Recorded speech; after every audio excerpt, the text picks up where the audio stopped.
프로 간섭러라는 말 들어보셨습니까? 여러분 주변에도 참 많이 있을 텐데요. 간섭이라는 단어를 사전에서는 직접 관계가 없는 남의 일에 부당하게 참견함이라는 뜻을 갖고 있습니다.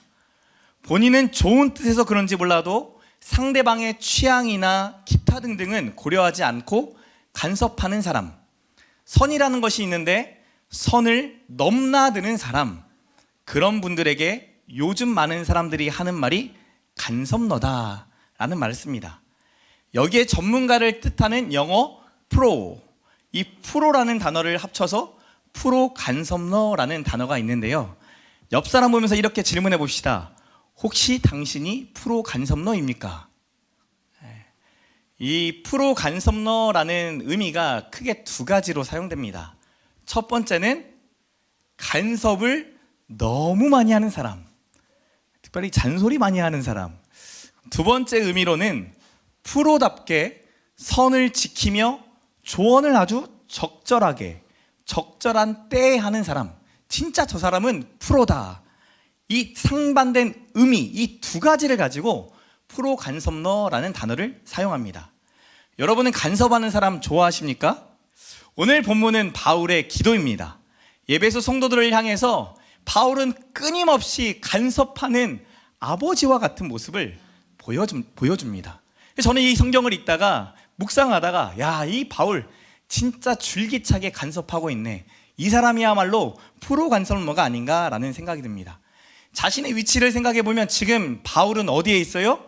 로마 감옥에 있는데 자신의 안위를 걱정하기보다 멀리 떨어져 있는 에베소에 있는 자신이 세웠던 성도들을 걱정하고 있어요. 지금 자기 걱정하기에도 시간이 부족할 터인데 자신의 목숨이 어떻게 될지, 판결이 어떻게 될지 그걸로 급급할 터인데 오히려 바울은 에베소에 있는 자신과 육체적으로 떨어져서 볼 수 없는 성도들의 안위와 믿음을 걱정하고 있어요. 바울의 사랑, 그 사랑이 얼마나 큰지 이 프로 간섭러 바울의 기도를 오늘 함께 살펴보기 원합니다. 그리고 여러분도 저도 한번 고민해 보셨으면 좋겠습니다. 나는 과연 첫 번째 프로 간섭러인가 아니면 두 번째 프로 간섭러인가? 함께 14절 15절 말씀 읽겠습니다. 14절 말씀 시작.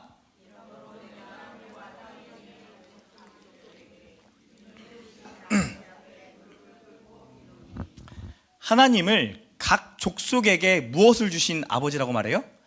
이름을 주신 아버지라고 표현합니다. 족속이라는 단어는요, 헬라어 파트리아, 이 파트리아라는 단어인데요, 이 족속이라는 단어로도 해석이 되지만 가족이라는 뜻도 있습니다. 각 족속에게 이름을 주셨다라는 표현은 이중적으로 아버지가 가족들에게 이름을 주었다라는 의미인 거죠. 즉 하나님은 우리의 아버지가 되시고 에베소 성도들은, 오늘 이렇게 예배하는 주의 백성들은 하나님 아버지의 누가 되는 거예요? 아들과 딸이 되는 거예요. 여러분, 아들과 딸의 이름 그냥 지어진 게 아니죠. 이름에는 다 의미가 있습니다. 그 진짜 의미대로 살아가게 되더라고요. 이름을 지은 사람의 마음이 이 이름 속에 담겨져 있습니다. 저희 아들, 첫째 아들 이름이 창조인데요, 태초에 하나님이 무엇을 창조하시니라? 천지를 창조하시니라. 창세기 1장 1절을 믿는 아이, 세상이 아무리 변하고 질환을 얘기하고 과학이 발달할지라도 이 과학조차도 하나님의 말씀 안에서 발견하고 깨닫게 되는 아이, 하나님, 이 창세기 1장 1절을 믿는 아이로, 창조적인 아이로 살아가게 해주세요 라는 이름으로 제가 이름을 지었어요. 그 두 번째, 우리 둘째 이름이 태양이에요. 창세기 1장 3절에 보시면 빛이 있으라 라는 말이 나와요. 하나님이 첫째 날 창조하신 게 뭐죠? 빛. 이 빛 하려고 했다가 약간 빚진 사람 같아가지고 이거보다는 태양이 좋겠다 라고 해서 태양을 짓게 됐는데, 성경에 보면 우리를 들어 너희는 세상의 무엇이다? 빛이다. 나는 세상의 빛이다 라고 예수님도 말씀하셨어요. 최근에 저희 셋째 하트가 태어났잖아요. 여러분이 하트의 이름을 짓는 것을 지금도 못했습니다. 아마도 오늘 설교를 위해 짓지 못하게 하신 것 같습니다. 왜냐하면 이름을 지으신 하나님처럼, 그 아버지처럼 저도 이 이름을 짓는데 정말 많은 의미를 담고 싶어서 고민하고 고민하는데 잘 해결되지가 않아요. 제가 골랐던 건 이하늘. 왜냐하면 둘째 날 뭘 만드셨죠? 궁창을 만드셨는데 궁창 곧 하늘 이렇게 표현되어 있어요. 그리고 신약에 가면 예수님이 가르쳐준 기도, 주기도문의 시작을 어떻게 시작하죠? 하늘에 계신 우리 아버지, 하나님 아버지를 아는 아이로 자라나기를 소망하면서 제가 하늘같이 넓은 마음으로 바닥까지도 품을 수 있는 자가 되라 라는 마음으로 저는 이 하늘이라고 짓고 싶은데, 저희 아내는 반대로 이 산이라고 짓고 싶어 해요. 이 산이 누군 줄 아세요? 조선시대 정조왕의 이름이 이 산이에요. 그분의 업적과 다르게 저희 아내는 성경에 산이 얼마나 중요하냐 하면서 블로그를 캡처해서 저에게 보내주셨어요. 모리아산, 시내산, 시온산, 그죠? 이 모리아산에 뭐가 생겨나죠? 예루살렘 성전이 생겨나요. 그리심산에서 뭘 하죠? 가나안 땅에 들어가기 전에 모세로 하여금 하나님이 축복과 저주의 말씀을 선포하게 하세요. 이 산이 가지고 있는 의미가 생각보다 많이 있습니다. 여러분, 하늘과 산 중에 뭐가 더 괜찮으신가요? 자, 이강렬 목사의 셋째 아들 하트의 이름이 이 하늘이었으면 좋겠다, 아니면 이 산이었으면 좋겠다. 지금 3초만 세고 여러분 손을 들어 주셔야 됩니다. 이걸로 결정이 납니다. 저희 아내랑 합의를 봤어요, 제가. 자, 이 하늘이 좋겠다. 손 한번 들어 주시죠. 자, 이 산이 좋겠다. 하나, 둘, 셋. 네, 알겠습니다. 저희 아내 눈치 보신 거 아니죠? 제 눈치 왜 안 보세요? 이렇게 저희 아들의 이름은 뭐라고요? 이 산이 되겠습니다.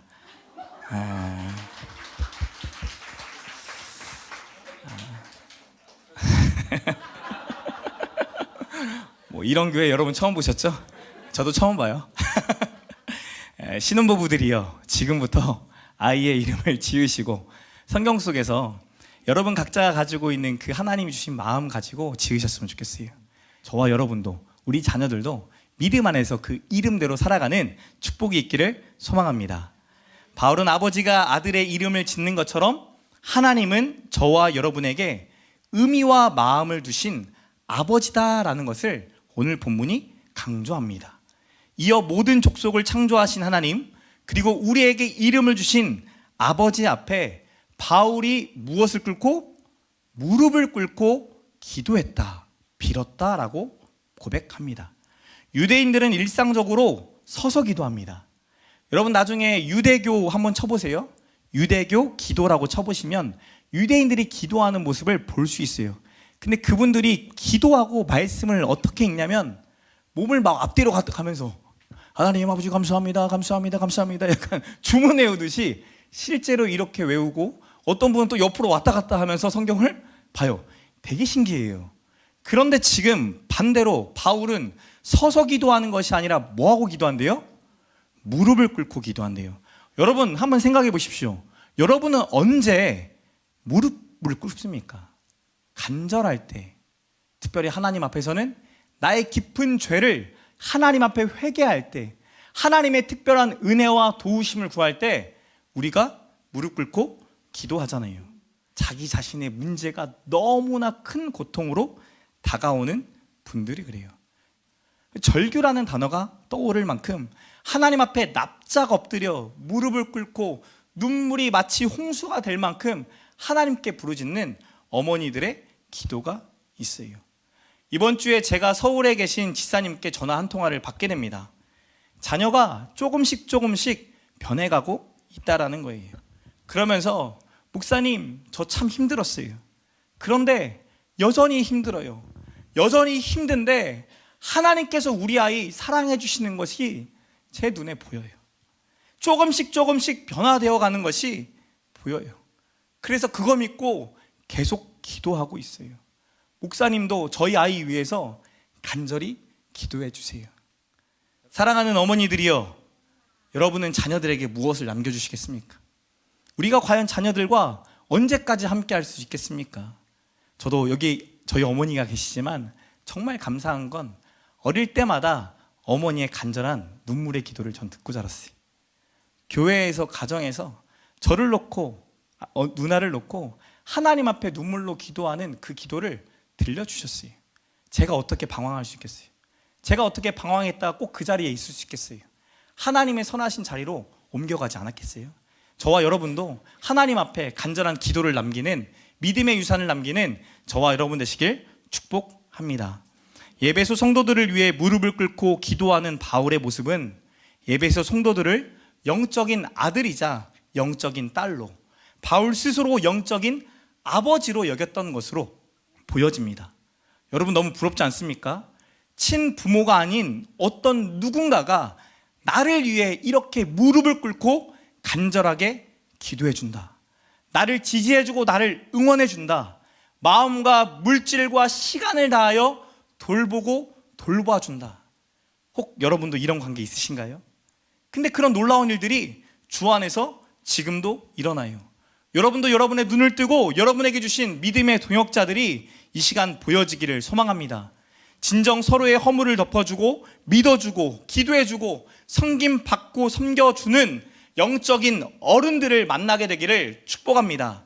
그리고 나도 그런 영적 어른이 되기를, 좋은 어른이 되기를 하나님 앞에 기도하는 자 되셨으면 좋겠어요.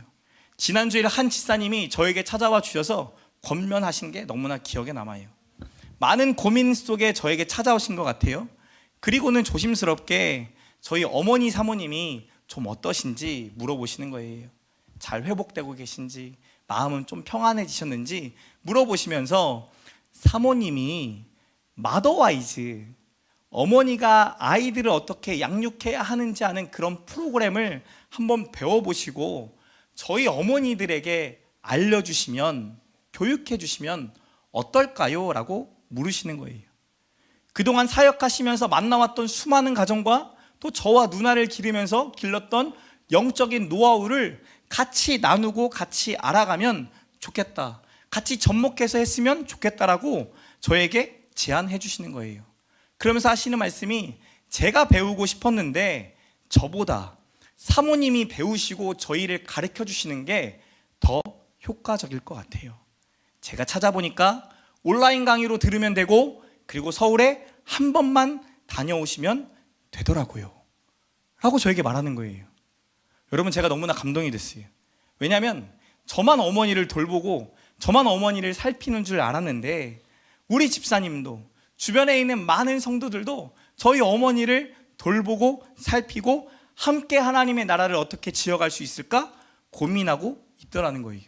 더 감동적인 건 마음으로만 그것을 품은 것이 아니라 직접적인 도움을 드리고자, 또 자신도 도움을 받고자 찾아 나섰다라는 거예요. 제 마음이 정말 따뜻해지더라고요. 제가 생각하지 못했던 것을 생각해 주시고 알아봐 주시고 권면해 주시는데, 저와 어머니와 교회를 향한 그 마음이 느껴져요. 제가 표현은 못했지만 돌아오는 차 안에서 울었어요. 집에 돌아가는 차 안에서 하나님 정말 감사합니다, 이 귀한 성도를 보내주셔서 감사합니다 기도드렸어요. 빌립보서 2장 1절에서 4절에 이렇게 말씀합니다. 같이 한번 읽겠습니다. 시작.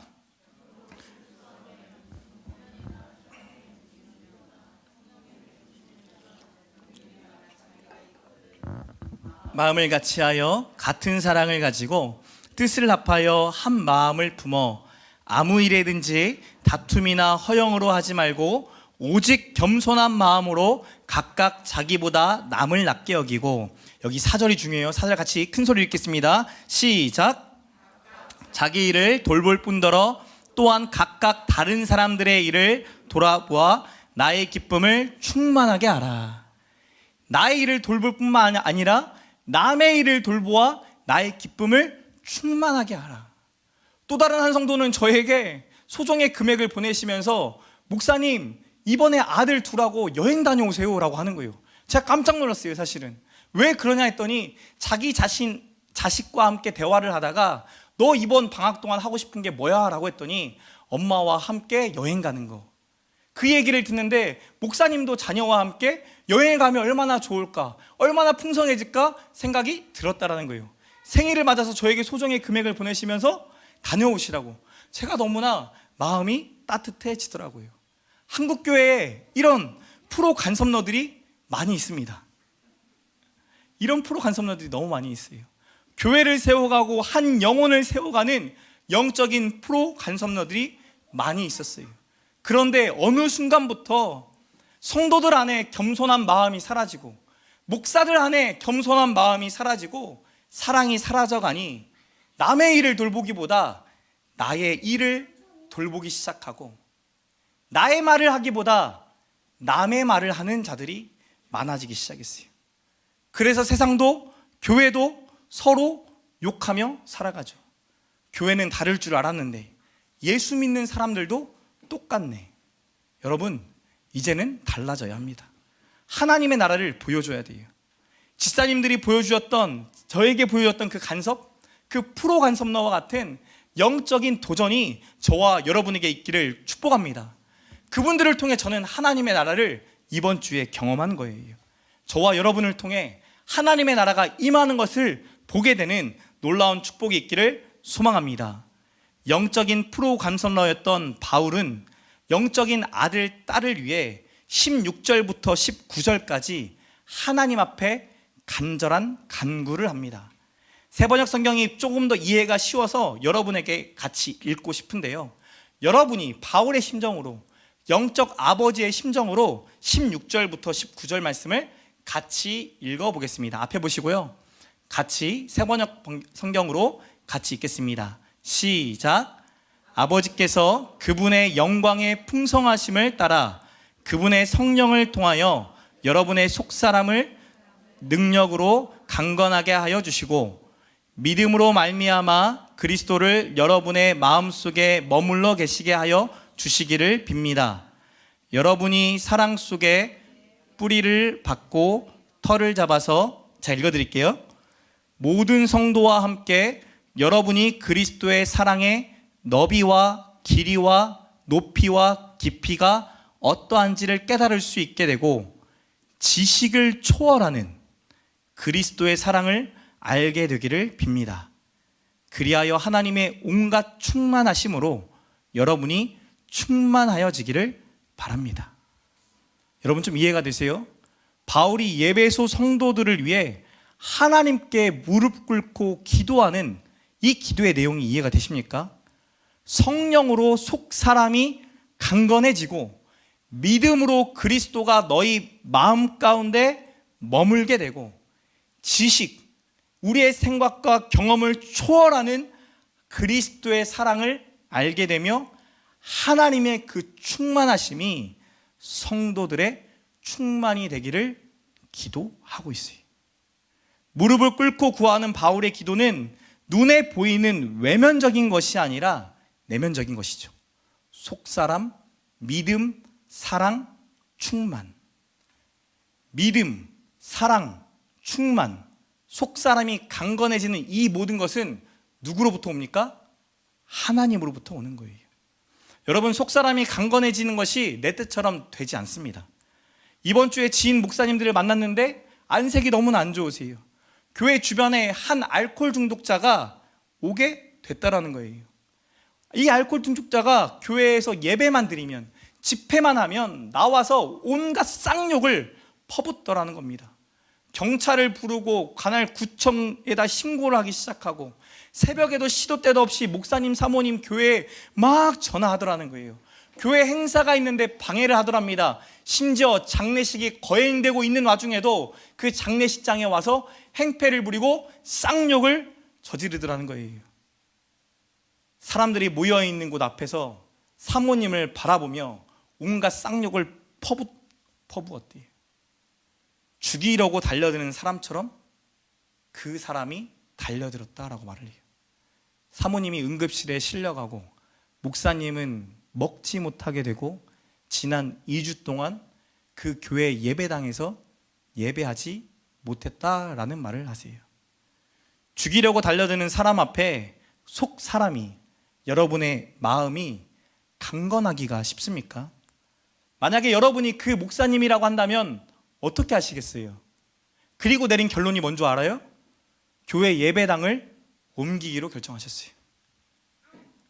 정말 이해할 수 없는 일이죠. 이럴 때 속 사람이, 여러분의 마음이 강건하기가 쉽습니까? 저라도 마음이 무겁고 어려울 것 같아요. 저의 감정이 더 앞설 것 같고 제 감정이 분노로 표출되어서 싸웠을 것 같아요. 누군가의 오해를 받을 때, 누가 나를 모함할 때, 내가 그냥 뱉은 한마디가 누군가에게 돌로 던져질 때, 누가 뱉은 한마디가 나에게 바위로 다가올 때, 상황과 환경이 점점 조여오고 조여올 때 여러분 속사람이 강건하기가 쉽지 않아요. 잠언 4장 23절에 이렇게 말씀합니다. 모든 지킬 만한 것 중에 더욱 내 마음을 지키라. 생명의 근원이 이에서 남이니라. 마음을 지키라라고 명령하시지만 이 마음을 지키는 것이 생명의 근원이라 말씀하시지만 지키는 것이 어려워요. 우리 스스로 마음을 지킬 수 없고 순종할 수 없다라는 것을 우리는 매번 깨닫게 됩니다. 24절 말씀부터 이렇게 말씀해요. 구부러진 말을 내 입에서 버리며 삐뚤어진 말을 내 입술에서 멀리하라. 내 눈은 바로 보며 내 눈꺼풀은 내 앞을 곧게 살펴 내 발이 행할 길을 평탄하게 하며 내 모든 길을 든든히 알아. 좌로나 우로나 치우치지 말고 내 발을 악에서 떠나게 하라. 마음을 지키지 못해서 우리도 스스로 실수할 수 있고 넘어지고 죄에 빠질 수 있어요. 저도 여러분도 마음을 지키지 못할 때 우리의 입술과 우리의 눈과 우리의 손과 발이 사람에게만이 아니라 하나님 앞에 죄 지을 수밖에 없다라는 것을 보여줘요. 바울은 속사람의 강건함이 얼마나 중요한지, 우리 스스로는, 우리 의지로는 강건해질 수 없다라는 것을 말하고 있어요. 오직 하나님이 보내신 성령을 통해서만 강건해질 수 있다라고 말하는 거죠. 이것을 누가 먼저 경험했죠? 바울이 먼저 경험했죠. 고린도후서 11장 23절에 바울이 이런 고백을 합니다. 내가 수고를 넘치도록 하고 옥에 갇히기도 더 많이 하고 매도 수없이 맞고 여러 번 죽을 뻔하였으니 유대인들에게 40에서 하나 감한매를 5번 맞았으며 3번 태장으로 맞고 1번 돌로 맞고 3번 파손하고 1주야를 깊은 바다에서 지냈으며 14번 여행하면서 강의 위험과 강도의 위험과 동족의 위험과 이방인의 위험과 시내의 위험과 광야의 위험과 바다의 위험과 거짓 형제 중의 위험을 당하고 또 수고하고 애쓰고 여러 번 자지 못하고 줄이며 목마르고 여러 번 굶고 춥고 헐벗었노라. 여러분, 이 정도면, 이런 상황이 여러분에게 계속 몰아치면 여러분 마음 지킬 수 있겠습니까? 누군가를 사랑하는 것 하실 수 있겠습니까? 절대 불가능하죠.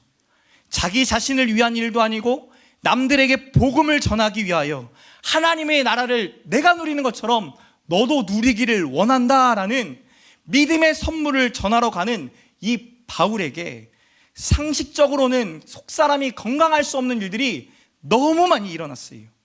눈에는 눈, 이에는 이로 반응하는 것이, 호준이가 말하는 대로 분노하는 것이 마땅할 터인데, 아니면 나에게 주신 이 사명, 하나님을 원망하며 포기해도 누가 말리기나 하겠습니까?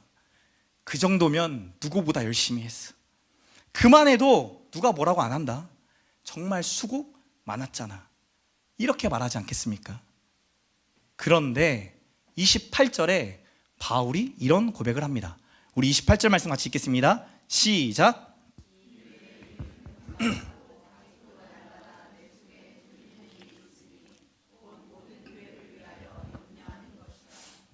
바울이 겪었던 수많은 일들로 속사람이 눌렸어야 하는데 오히려 자신은 모든 교회를 위하여 염려하는 것, 그러니까 교회 안에 일어나는 수많은 일들이 오히려 나를 눌리게 한다, 내가 사랑하는 에베소 성도들, 너희들 가운데 일어나는 일상의 수많은 일들이 오히려 나의 염려가 되고 나를 눌리게 하더라 라고 말하는 거예요. 바울의 속사람은 강건하기를 넘어 초월적인 성령의 능력을 경험했다라는 것을 보여줘요.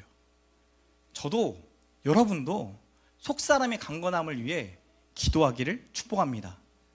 바울이 언급한 기도는 전적으로 하나님께로부터 오는 영적인 것들입니다. 육적인 것을 위해 기도하기보다 영적인 은혜를 구하는 것, 오늘 그것이 저와 여러분이 구해야 할 기도 제목은 아니겠습니까? 당장의 문제가 해결되고 보이는 일들이 해소되기를 저도 간절히 원해요. 꼭 그렇게 되었으면 좋겠어요. 그러나 그것도 중요하지만 우리로서는 스스로 얻을 수 없는 강건함, 믿음, 사랑, 충만이 오늘 저와 여러분 가운데 부어질 때 과연 어떤 놀라운 일들이 일어나게 될까요? 하나님의 나라가 보이지 않겠습니까? 바울이 보고 경험한 그리고 고백하는 이 하나님의 나라를 저희도 보고 경험하고 고백하는 축복의 사람들 되시길 소망합니다. 옆 사람 보면서 고백합시다. 당신이 고백하기를 축복합니다. 바울은 기도를 마무리하면서 하나님께 영광을 돌리며 마칩니다. 보통은 내가 기도했던 그 기도가 응답되어졌을 때 여러분 감사하잖아요. 그래서 응답된 기도를 가지고 감사헌금도 하고 하나님 앞에 영광도 돌리고 그러잖아요, 보통은. 그런데 바울은 네 가지의 일들을 간구하면서 이루어지지도 않았는데, 강건함이 주어지고 사랑이 주어지고 믿음이 주어진 것도 아닌데 하나님께 영광을 돌린다라는 표현을 합니다. 그 이유가 20절에 있어요. 20절 말씀 함께 읽겠습니다. 20절 말씀 시작. 우리 가운데서 역사하시는 능력대로 우리가 구하거나 생각하는 모든 것에 더 넘치도록 능히 하실 이에게. 바울이 간절히 무릎을 꿇고 기도했던 하나님은 우리 가운데 역사하시는 이, 우리가 홀로 살아가는 것이 아니라 우리 가운데 계시며 역사하고 계시는 분이다. 그리고 이어 우리가 구하거나 생각하는 모든 것에 더 넘치도록 능히 하실 이다라는 믿음이 있다라는 거예요. 바울은 과정 속에서 이미 결과를 본 자입니다. 여러분, 이게 쉬운 자가 아니에요. 엄청나게 고단수죠. 과정 가운데 결과가 보입니까? 보통은 과정 가운데 결과가 보이지 않기 때문에 포기하게 되고 멈추게 되는데, 바울은 이 영적인 과정과 영적인 여정 속에 하나님의 결과를 이미 본 자예요. 수많은 환난과 고난 속에서도 결국에는 내가 구하거나 생각했던 모든 것보다 결국 하나님은 더 넘치도록 초월적으로 능히 역사하셨다라는 거예요. 그 하나님이 이제는 과정 속에서도 보이더라 고백하는 거죠. 그리고 예배 성도들에게 이렇게 말해주고 싶은 거예요. 하나님은 지금 이 순간에도 너희와 함께 계셔. 어제 오남국 연구원께서 스트레스 강의를 해주셨잖아요. 그때 이런 말씀을 하세요. 과정을 알아주고 칭찬해주자. 과정이 중요하다. 결과는 그저 피드백일 뿐이다. 과정 속에 함께 해주자. 그러면서 PPT 하나를 딱 띄웠는데 시험 점수가 30점이 나왔습니다. 여러분이라면 뭐라고 하시겠습니까? 옆 사람한테 한번 조언해 주시기 바랍니다. 지금 한번 생각해 보세요. 30점을 맞았어요. 견훈이가, 윤성이가, 지사님. 뭐라고 권면하실지 지금 한번 생각해 보시고 양 옆 사람에게 권면해 보도록 하겠습니다. 시작. 자, 여러분 들었던 말 중에 이 말이 좀 나에게 마음에 와닿나 하시는 분. 다음에 40점 맞아와. 와, 이게 감동이 되네요. 박수 한번 부탁드려요. 여기서 더 어려운 건 그 다음번 시험에 30점을 또 맞았어요. 다시 한번 조언해 보시죠. 준비 시작. 과정을 알아주고 칭찬해 주자. 과정이 중요하다. 결과는 그저 피드백일 뿐이다. 과정 속에 함께 해주자. 다 알고 계신 말이죠. 그런데 우리가 내뱉는 말들이 결과적인 방향을 향할 때가 많다라고 얘기하시더라고요. 보통 이렇게 말한대요. 그렇게 스트레스 받으면 그냥 놀아. 이것도 결과론적인 말이래요. 지금 하던 모든 것, 그 과정 필요 없고 멈추고 그냥 놀아. 괜찮아. 나중에 잘 될 거야. 결과론적인 말이죠. 힘들면 안 해도 돼. 저는 이게 위로가 될 줄 알았는데 이렇게 하면 안 된대요. 네가 힘든 게 뭐가 있어? 나 때는 말이야. 짜증나죠? 친구 나중에 다 필요 없어. 공부만 잘하면 돼. 네가 잘 되면 다 따라오게 되어 있어. 여러분 한 번쯤은 들어보지 않으셨습니까? 이 모든 말들이 결과지향적인 방향, 즉 과정을 다 무시해버리고 과정이 멈추게 되는 과정이라는 거예요. 그러면서 이런 말씀을 더해주세요. 길게 보시고 자율성을 주세요. 여러분 이게 쉬운 말입니다. 그런데 옆에서 지켜보는 건 미쳐버립니다. 그러면서 또 이런 말도 하세요. Second chance, 두 번째 기회는 반드시 온다. 그럼 세 번째 기회도 또 올까요? 와야겠죠. 저는 이 말이 오늘 이 말씀으로 다가와요. 우리가 구하거나 생각하는 모든 것에 더 넘치도록 능히 하실 하나님이 지금 너와 함께 계셔. 우리가 믿지 않아요. 세상의 학문도 과정이 중요하다고 말하는데 과정 속에 함께 하신 하나님, 여호와 하나님이 나와 함께 하신다라는 것이 우리에게 얼마나 큰 축복인지를 우리가 믿지를 않아요. 그래서 뭘 따져요? 결과만 따져요. 수많은 결과론적인 유혹의 말보다 우리에게 필요한 게 뭘까요? 믿음의 말, 사랑의 믿음의 기도가 필요한 거 아니겠습니까? 사랑하는 성도 여러분, 우리가 이제 좀 변화되었으면 좋겠어요. 영혼을 살리고 세우는 영적 프로 간섭러가 되시길 축복합니다. 옆 사람 보면서 고백합시다. 영적 프로 간섭러가 됩시다. 한 번 더요. 영적 프로 간섭러가 됩시다. 우리 한결이가 4월에 군대 가는데 저에게 먼저 연락 와서 목사님 제가 군대 가기 전까지 드럼 치고 가도 될까요? 라고 카톡이 왔는데 제 마음이 너무 뿌듯한 거예요. 그래서 한결이한테 하나 더 건면했어요. 한결아, 드럼 치고 뒤로 가지 말고 맨 앞자리에서 설교 들어. 영적으로 가기 전에 무장하자. 뭐 한 거예요? 영적 프로 간섭러가 된 거죠. 그런데 귀한 아들이 순종해 줬어요. 우리 한결이의 박수 부탁드려요. 말씀을 읽겠습니다. 정은실 연구원, 아까 우리 오남국 성도의 아내 되시는 연구원께서 이런 말을 해주시더라고요. 아이에게 부모는 우주다. 아이에게 부모는 우주다. 그 우주에서 안정감과 평안함을 얻으며 스트레스를 대처하는 방법을 습득하는 것이 중요하다. 우주는 안정적이고 평안해야 한다. 그러면서 물어보더라고요. 부모님들 평안하십니까? 여러분의 우주는 괜찮으십니까? 제가 그 말을 듣는데 이런 생각이 드는 거죠. 나와 우리 성도들의 우주는 누구일까? 육적인 부모, 그들뿐만 아니라 영적인 부모이신 하나님, 언제나 안정감과 편안함을 줄 수 있는 영적인 부모 대신 아버지 대신 하나님. 그래서 우리의 이름을 지을 때에도, 모든 족속의 이름을 지을 때에도 마음과 의미를 두시며 지으신 그 하나님이 우리의 우주구나. 그분은 우리가 겪고 있는 모든 과정과 함께하고 계시는구나 고백하게 됩니다. 사랑하는 성도 여러분, 여러분의 우주는 누구입니까? 끝까지